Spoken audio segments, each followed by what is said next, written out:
Stopwatch thinks we're running laps. Hi,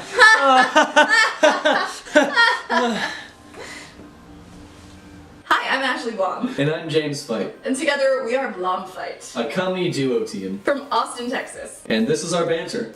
Today's question is... It's a different day, despite us being in the same clothing. You don't have to point it out. They know we're doing bulk things. Did they? I don't know. Did you know that? If you knew that, write it in the comments. Yeah, tell us yes or no. We'll understand. This comes from Danielle again.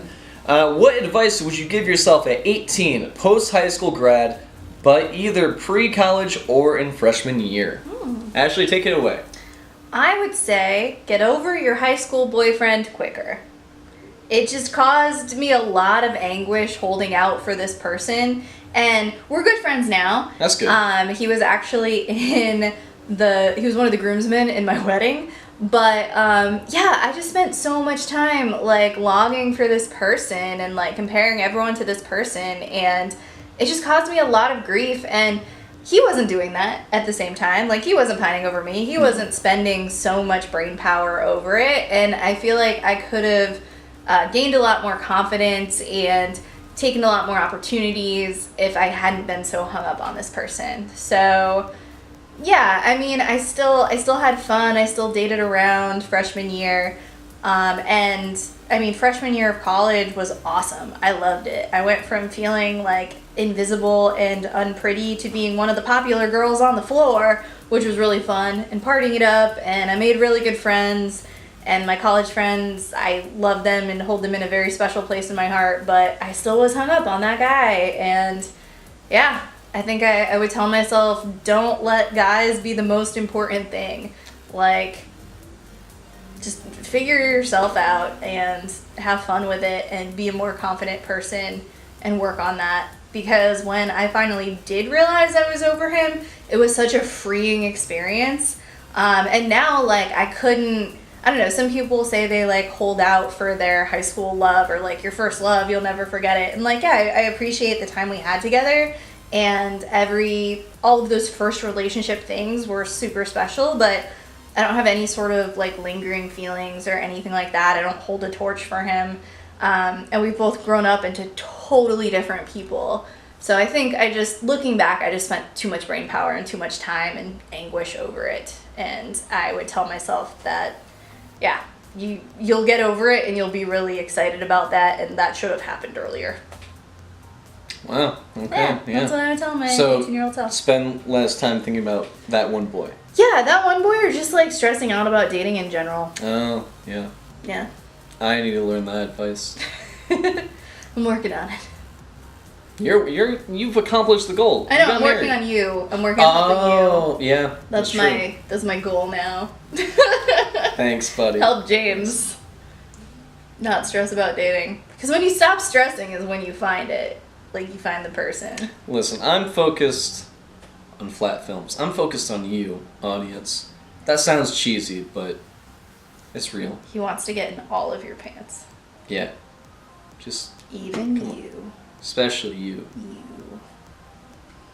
You.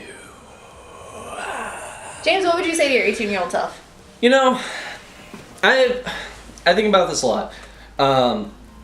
But ultimately I come to the same conclusion of, I don't think I would tell myself anything, because I'm really happy where I am now, and those experiences that even though like they're super painful, like they led me to where I am now.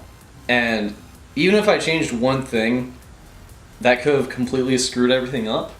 And I don't know, I like what I'm doing now, like building up this YouTube channel, doing things with you, being in Austin. Like, it's just, I don't want to risk that for past pain.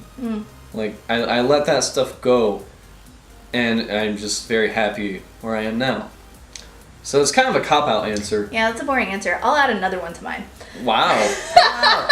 I'm trying to be philosophical and just, I'm happy where I am now. I stay in the present, because that's the only thing you can control.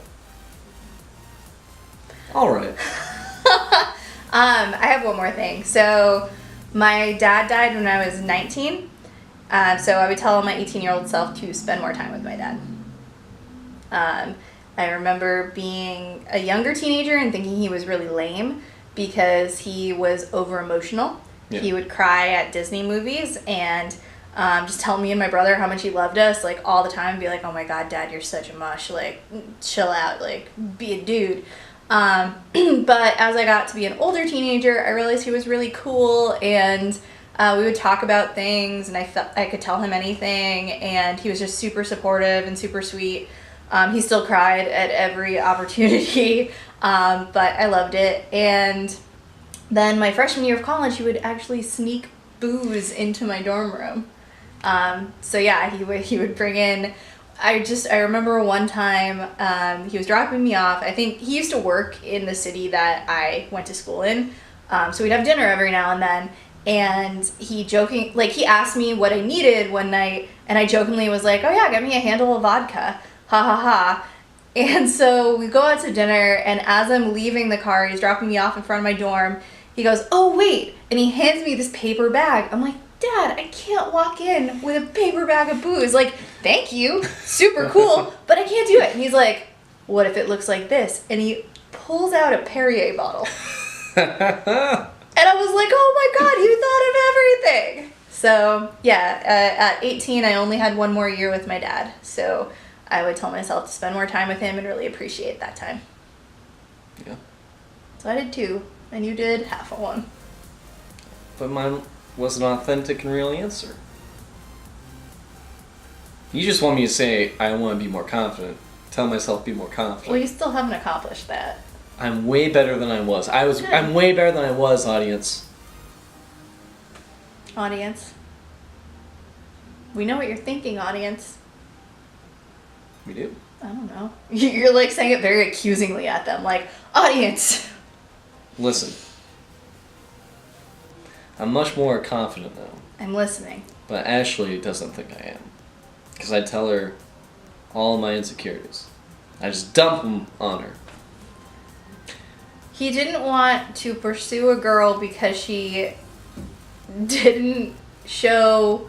Actually, how did this go? There's time happening. No, continue. Okay, no, I'm trying to explain this. Where you're like, well, I don't know if she likes me, so I'm not gonna do anything. And I'm like, what if they're thinking the same thing? Yeah, you unlocked a key in my mind. I still don't think she's into me. I mean, who knows? But if you don't ask to hang out or try, that would be insane, Ashley. How is that insane? How is asking somebody to hang out insane? That's so out of the blue. We barely talk. Next time you see her and talk to her, follow up with a message saying, "It was great to see you the other night. Would you like to get a coffee?" Coffee is not aggressive. Going out for drinks sounds more aggressive. Going out for dinner sounds like high expectations. Get a coffee. Dating is dumb, and I don't like it. Here's what I tell my 18-year-old self. Okay. Dating is useless. Focus on your dream.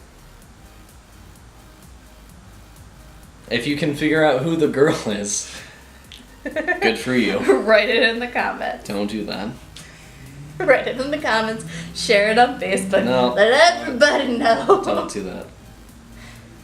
Hey, ask us more questions. No. Date James Fight. Don't. Don't date James Fight. Nah. Don't do it. Don't. It's not a good idea. See, that's the attitude that you have that you need to not have. See you next time.